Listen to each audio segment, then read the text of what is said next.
looking at some circles and semicircle graphing today. So when we have our circles, we have two different forms that we'll see it in. So we've got our general form where we've got x squared plus y squared minus 2hx minus 2ky plus c equals 0.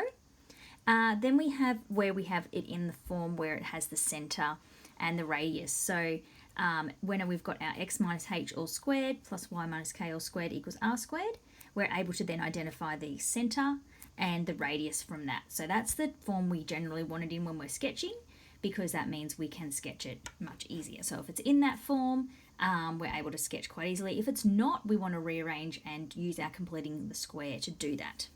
So looking at a couple of examples of what we can do with our circles and semicircles. So we might be given some information that the center is at -3, 4, and our radius is 3. So we can write an equation for that. So we know we've got to do x minus h. So that means we'll have x plus 3 squared, because our x value is negative, plus y take 4 squared, and 3 squared is 9. So that's our equation there.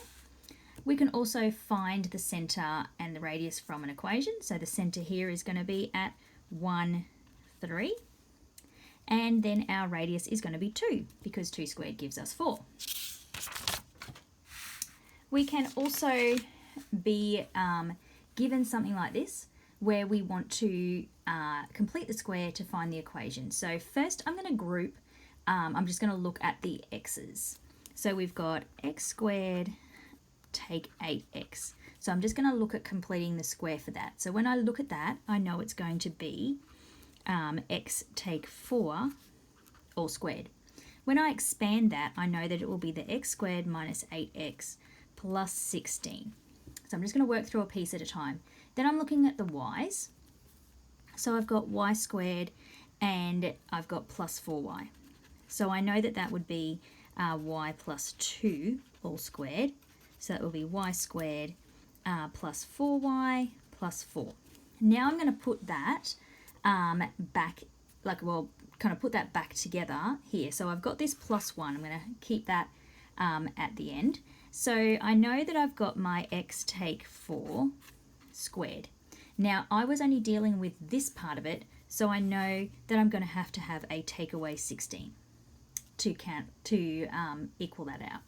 Then I've got my y plus 2 all squared, but again I just was working with the y squared plus 4y, so I've got an extra 4, so I want to take the 4 away, and then I have that plus 1 on the end equals 0. So now I've got all my pieces back together and I've got these extra pieces here. So I've got -16, -4, so overall that would be minus 20, and then when I plus 1 that would be minus 19.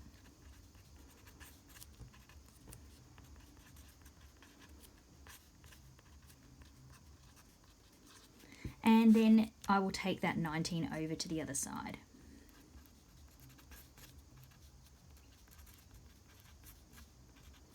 And that would be my equation, which I can then use to sketch, because I would have my center at 4, -2, and I would have a radius of the square root of 19.